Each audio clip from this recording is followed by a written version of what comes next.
Hi, this is Trisha, a producer at Access, and I'm here with the Bachelorette the morning after. And to my left is the one, the only, the Deanie baby. Hey. Hey. Thanks for having me. Miss Daniella Monet. Hello. And a very special guest, Granger Smith. Hello. So Granger, you performed last night for Becca and Garrett as they made out in Park City, Utah. Yes. We want to know everything. Okay. So first, you hear about these dates that you have to wait for hours on end. So did you have to wait, and the audience, for hours on end for them to show up? We did. I don't know how many hours, but yeah, we did. And they went to dinner. So we did there was about 400 people in this little bar. And they set it up where everyone knew what was going on, so you could kind of feel this kinetic energy in the crowd, and everyone's really excited. But and we all knew they were at dinner. So I played a couple songs just to kind of loosen everybody up, or try to. And and then we went on a standby to wait for them to finish dinner. And then we get the message, okay, they finished, they're walking this way. It's like, okay, great. This is, so what, like a couple minutes, right? And it was about an hour later, they're out there in the street making out. So we had a producer standing next to us, and she's like, they're still making out.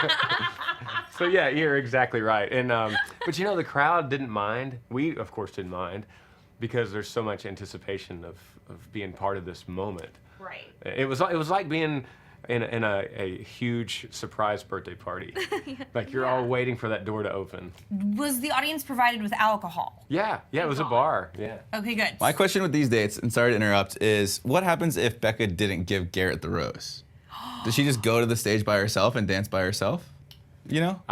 That's way above my pay grade. I don't know. They didn't fill you in on that? Wait, so Dean, you didn't ever go on a performance date? I did. So my first one-on-one with Rachel was Russell Dickerson. And it was great, but like again, in that same situation, what if Rachel didn't give me the rose? Does she just go up on stage and dance by herself? Or do I go up on stage and quietly sob to myself while dancing to Russell Dickerson, you know?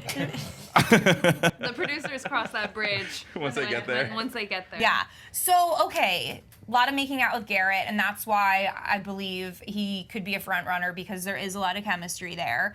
But at that dinner that you were so kindly waiting during, he mentioned that he was divorced, and that was a little shocker to me. And to her. Did you see her face? Yeah, know. 2-month marriage. I mean, did this surprise you guys, or just another backstory? I've never even heard of a 2-month marriage. That's Oh, so they short. exist a lot around here. Really? Los Angeles. Hollywood? Not in Austin. I guess not in Texas. No. That is something to be said, though. I feel like, how could you date someone for so long, be engaged to them, and then get married to them, and then 2 months into the marriage be like, oh, I guess it was wrong. This is Right. why I always ask my married friends if anything changed. And Because most of the time people will say, yeah, like either it changes for the better or it freaks people out. And just with the label of marriage. yeah, I think there are some weird subtle changes that like people don't expect to have, and maybe you don't exchange financial information before, or you learn different things about them that you just don't share until you're married, and it could, rock the boat. I don't know. It shocked her. I think it shocked everyone watching, because you just don't expect that of this like wholesome, she fell for him very early on, Yeah. and you want it to be what you would imagine a perfect sort of love story to be, but this is the new reality. And you can't hold it against him by any Not at means. all. It's like people get in relationships and they break up and get divorced, unfortunate reality, but I think that it's like, she can look past it. Obviously, she was able to because she gave him the rose, so. Right, exactly. So back to the making out in between dinner and Granger Smith. Is it weird if you really do, you're like, I'm in the moment, I just want to make out with a guy for, I guess, an hour. Is that awkward with the cameras? Yeah, well, on stage? No, both. Like in a street, you're like, this should be a private moment, and then also when they're on the stage. Well, there's a lot of downtime between dinner and then being shuffled to the stage. At least for me, there was. So we had our dinner, got the rose, and then we were like in a cabin for like an hour and a half before going on stage with Russell. Was the camera crew in the cabin? No, and it was entirely like no cameras around. It was like me, Rachel, the producers. I'm sure it was Garrett, Becca, and the producers. And you can kind of talk about whatever and just like actually have like some candid moments with them, which is great. And then I remember actually like being up on stage and there's like you have like obviously like a lot of like adrenaline rushing because you have a lot of people like yelling at you and screaming and all that kind of stuff. And I'm like all for you to make out. exactly.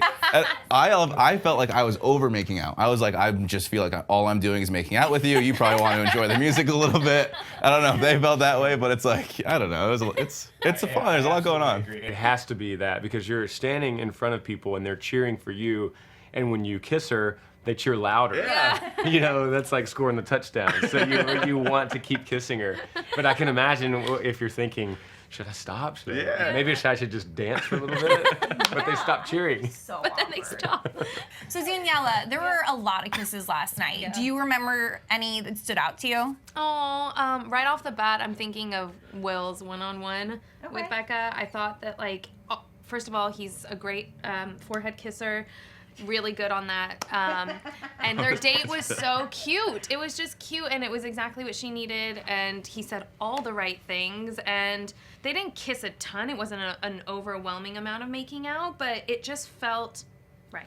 Yeah, my note said good kisser and the lean against the wall kiss. Oh. I missed that one. Yeah, there's a lot of, It's anytime there's forehead kisses and leaning against the wall. Yeah. Whereas I actually thought after Jason's good kiss, Colton's was super awkward. He like grabbed her face. And her head was falling back. I felt like her neck was so uncomfortable. I was like, pick her head up. Thank you. I felt the same way. I think I zoned out during this part. I don't remember any of this. You what? I zoned out. I don't remember any of this. Well, do you guys zone out during? Well, first of all, I have to look out for the kisses because on Access Live, Kit loves talking about them. But secondly, do you guys tend to zone out during the cocktail after parties? While you're living it or while you're watching it? While watching. Oh yeah, absolutely. I'm like scrolling Instagram and checking Twitter and. I'm glad she skipped it this last. Yeah, I agree. It was like time. Yeah. I'm surprised because it was like 9:54 or something. I was like, there's no way we're gonna have a roast ceremony tonight. And then we did. I was really surprised. Oh yeah. So yeah, Mike with the man bun went. I don't know. No, he didn't. He went. went the week before, didn't he? No, at the beginning of the episode. Oh. Nick and Kristen or whatever his name is. Kristen. Okay, Kristen. Okay, so also at the after party, Colton went off on Jordan. And what's interesting is that the producers made a big deal of David in the chicken suit going off on Jordan a few weeks ago, but then it wasn't as big a deal when Colton went off on Jordan. Did you notice that? I did not notice that. I didn't notice until you said that, yeah. I don't know. I look way too much into it. It's these feuds with because Jordan's the obvious villain of the season, right? And then David's the guy that kind of feuds with him the most. It's funny because I feel like in those situations when there's a villain and then someone that he clearly butts heads with the most, you almost end up hating the other person or disliking the other person more than you do the villain. So in this case, personally, like I get more annoyed when David gets upset than when Jordan even like speaks up in the first place. Agreed. And I feel like that tends to happen too. It's like the Blake and Waboom thing. And on my season, it was like I got more annoyed at Blake for like even getting so upset at Waboom in the first place. You know? And how much of being a villain is encouraged by producers, and how much of it is just in the personality? I'm sure it's obviously a mixture of both, but Jordan is like the perfect villain. He like loves ruffling every single feather. Yeah, he's a Corinne. Yeah. A little more villainous than Corinne. But next week we get the 2-on-1 between Jordan and David, maybe in like the Red Rocks of Vegas. I don't know. That'll be good. So last year it was Lee and Kenny, and 2-on-1s are like your favorites, right? Oh, I'm so uncomfortable watching 2-on-1s. Do you remember? They don't do it for me. Do you remember Ashley I's 2-on-1? The best. It was the best. Doesn't this one, the previews of it, kind of give you flashbacks of that? Because like you're in the desert, there's like a canopy. Oh. They're like yelling at each other the whole time. I'm excited for it. They left her on Yeah, the yeah. And big she was, like, sandy, sobbing. like it was awful. I'm excited for this 2-on-1 versus last year's because there's less racial undertones in this Oh one. God, you're absolutely correct. So 2 more things, of course, which will turn into 5. How tall are those bunk beds at the mansion? So I was on the top bunk when we stayed there, and I remember it was like probably up to my forehead, so I had to like literally hop up onto it. But they're small beds, they're twin You're beds. tall.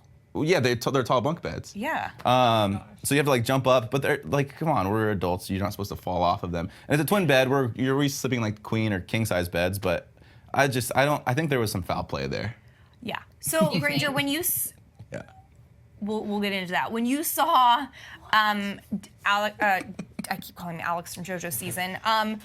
David's nose and black eye. Were you surprised? Like, if you fell off a bunk bed, would you have a black eye? Was I surprised because it's the Bachelorette? No. Yeah, easily.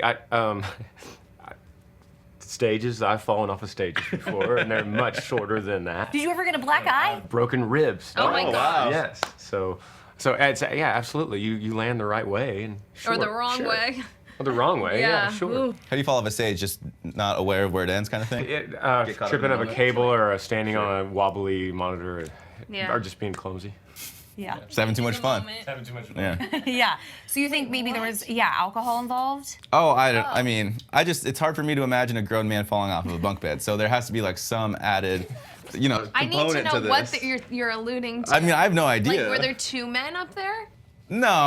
Well, maybe. I don't. Is that really what your mind defaults to? Foul play. I don't know. I was thinking like Jordan came over and like ripped him off his bunk bed and then ran back to his bed. So he like. No, that would have presumed it definitely sense. made it. Well, They would have loved that. Oh, yeah. But here's the thing: if they had a camera shot of him falling off the bed by himself, don't you think that they would have showed us that? Yeah. But do they have cameras in the rooms?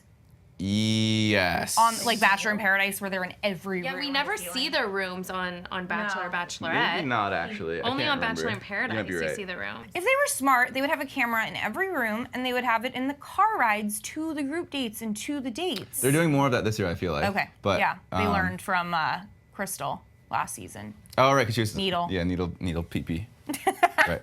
Okay, so lastly, Jean Blanc, the most awkward moment this season thus far. Daniela, kind of explain what went down with Jean Blanc last night. Yeah. So they're having a little one-on-one moment. He leaves, someone else comes in, then he comes back and he says he needs more time with her, and then they start talking again. He really wants to convey how much he really is falling for her and how invested he is in her, and this is what he wants. And it was just a lot. Like, that was the first time we've seen a guy say that yet. Like, usually it does happen later in the season. Someone maybe that she has chemistry with, not this dude. Right. It was kind of, out of the blue, and she was caught off guard. He gives her the gift with the first time they met, with just like a perfume, which is very generous gift, which then I'm sure he wanted to take back, which was incredibly awkward. And yeah, it was a very awful moment. He said something about, that's what he thought she wanted to hear. So bad. So bad. So Dean and I were discussing this morning, but I feel like something didn't air. I feel like when he said, I thought that's what you wanted to hear, I thought maybe he followed it up with, that's what the producers encouraged me to do. I mean, they're always asking leading questions like, are you falling in love with Becca yet? Oh, you should go tell her. Oh, you should go interrupt and tell her you really are into her. And that's what I think happened. It got put on the editing floor, and she probably went back and was like, that's what Ari did. Ari felt like he needed to tell me. Ari listened to the producers and his family too much. F you, and she got ticked. That is my theory. I'm always thinking. I just feel like she took too much anger out on him. If that was really what happened and she knew that, she would have had a different conversation that would have made it sound like the process was not. I feel like she just kind of had flashbacks to the whole Ari situation. Obviously, like on a lesser degree, but it's like she's being told something because he thinks that's what she wants to hear, and then if he's just saying it because of that, then like what does he really feel, like that kind of thing. And it's definitely easy to get in your own head, especially like when you're only focused for the entire time you're there. Like John Blanc's been there for 3 or 4 weeks at this point, and all he does is talk about Becca a day in and day out. And so like eventually your mind's like, oh, like maybe I really am falling in love with this person. Right. And it's definitely early for that, in my opinion. Like it was definitely too early for him to come out and say that, but especially given the fact that they didn't really have any chemistry. And I love how he goes, we had almost instantaneous chemistry or connection or something like that. You can't almost have an instantaneous connection with someone. It's either instantaneous or it's not. God, You know? you could hear crickets chirp. Well, thank you guys for being here. Dean, you have your podcast. Yeah, What is it called? Check it out, Help I Suck at Dating, iHeartRadio app. Yes, and it is with our newly engaged Jared. It is. Oh, congrats to Jared and Ashley. Oh, we love you. We miss you. And Miss Vanessa. And then Daniela, what's going on with you? Miss Influencer. So I guess nowadays, huh? Actress turned influencer. Doing a little bit of both. That's what I'm doing. Yeah. And then Granger, tell us everything about your country music. Yeah, we're just running like crazy. Had a blast on The Bachelorette, so that's something I'll. You were in Kimmel last night. and Kimmel last night. Yeah, we took over ABC. What's your latest single that we need to It's hear? called You're In It. Oh. Yeah, going into the summer. I know it's very new for you, but has anything changed since last night's episode for you? Like in terms of like, as far as social media, it kind of yeah. went through the roof, and scrolling through That's awesome. comments, and there were some really funny ones too. It was like, OMG, Granger Smith, ... said no one ever. There was so many, because there's so many people that don't listen to all kinds of music, and it's just And trolls. But the result or like the response so far has been like super well. yeah. It's been great. Awesome. It's a lot of people watch that show and are very Yep. passionate about it. Very cool. Like us. Yeah. All right. Well, thank you for tuning in. We'll see you next week.